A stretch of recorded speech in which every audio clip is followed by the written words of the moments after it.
We'd like to continue now with our coverage of the historic criminal conviction of former President Donald Trump and what it could mean to voters in the swing state of Pennsylvania.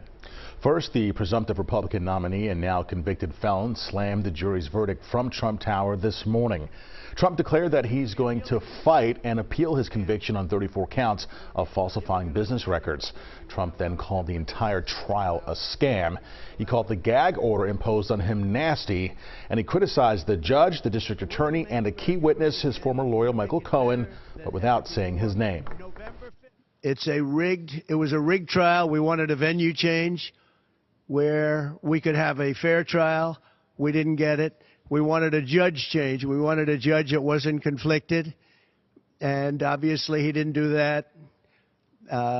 Nobody's ever seen anything like it. We had a DA who was a failed DA. Crime is rampant in New York, violent crime. That's what he's really supposed to be looking at. If I wrote down and paid a lawyer, and by the way, this was a highly qualified lawyer. Now, I'm not allowed to use his name because of the gag order. But, you know, he's a sleazebag. Everybody knows that. President Joe Biden, meanwhile, made his first comment since the jury's verdict. He said Trump was given every opportunity to defend himself, and he will have the chance to appeal. That's how the American system of justice works. And it's reckless, it's dangerous, it's irresponsible for anyone to say this was rigged just because they don't like the verdict. Our justice system has endured for nearly 250 years. And it literally is the cornerstone of America, our justice system. The justice system should be respected, and we should never allow anyone to tear it down.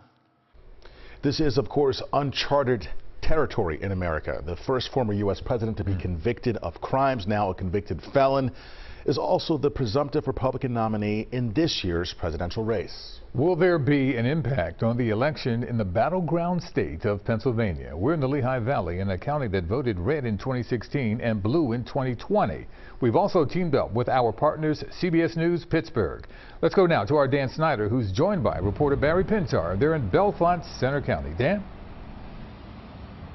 Yuki Siafa, welcome to the Diamond in beautiful downtown Bellefonte, Center County. You threw a dart at the state of Pennsylvania. This would be the center of our very, very purple state, a state that really could define the 2024 election. So we wanted to come here, Barry, and find out what people in central Pennsylvania are thinking the day after we got the Trump verdict. We walked up and down this kind of Main Street area. Lots of people out. It's a beautiful day. We got lots of reaction from people both on and off camera. We must have talked to 40, 50 people today. Yeah, you know, it was fascinating because we just heard before us Trump's response, Biden responding now for the first time. So you would think that all of these people here had a very strong opinion of the verdict and where it led them. Did we find that? Yeah, and that's what we wanted to ask people today. Did you see that verdict? Did it move you? Here's what we found out. Your reaction to yesterday's verdict? I got home and my husband could not stop laughing. He was so happy. I just feel that it's time for justice to be served and for him to be held accountable just like anyone else would if they did the same thing. Who you voting for and why? Listen, I'm voting for Trump. I don't know what he did yesterday. Doesn't really matter. All I'm saying is this. We need a stern president, somebody that's healthy, somebody that can speak for the people. And that's what it's looking like right now. I mean, from my perspective, it seemed like he's hands-on with a lot of things. And, yeah, that's the type of president we need. The verdict in the Trump trial, that move you anyway? Honestly, no, because I feel that for the last 8+ years that the country has really changed in such a way that is not good, that I personally feel that we are, from the outside looking in, we get laughed at a lot for some of the shenanigans that our government does, and the shots that are being taken from both sides, you know, Republican or Democrat, and that's really why I'm undecided.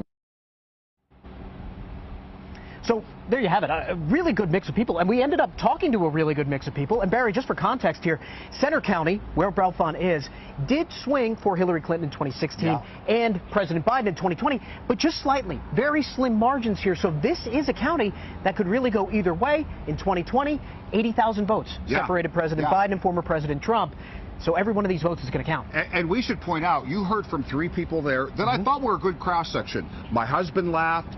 I don't care. I'm still undecided. But we probably talked to easily 50 people to get their general reaction.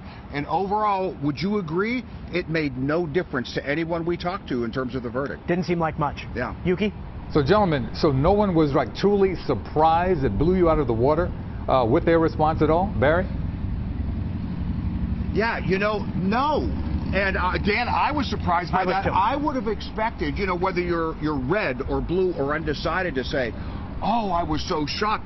No one was shocked, but I'll tell you what was more shocking for me. I don't know if you agree with this, but that it just didn't matter. No, totally Where they were before the verdict, they were solidly after the verdict. Completely agree. Even the undecideds. Absolutely, Even the undecideds say, it doesn't really matter to me. I still have to make my decision come November if I'm even going to vote. And that was a big point. Yeah. Very interesting. So if yesterday's verdict didn't move them at all, what is motivating them right now? Good question. Yeah, well, Siafa, the economy, we've heard it time and time again. It's the big talking point, and it was the big talking point today. People want to know, is my money going to go further? Inflation is, of course, a big topic right now. People's dollar is not going as far because of inflation, because of grocery prices. And we talked to plenty of people, heard from plenty of people about their thoughts on the economy and how that would affect their pick for president. We're going to have more of that coming up for you at 5:30. Guys. Gentlemen, thank you so much. Barry, good to have you on the team. We'll get back to you guys in a little bit. Thank you so much. Anytime, my man. Sure. You can see all of Dan and Barry's reports today on CBSPhiladelphia.com, and we'll have continuing coverage of Voters Decide Battleground, Pennsylvania. We are covering the story from all angles on television, streaming, and online at CBSPhiladelphia.com.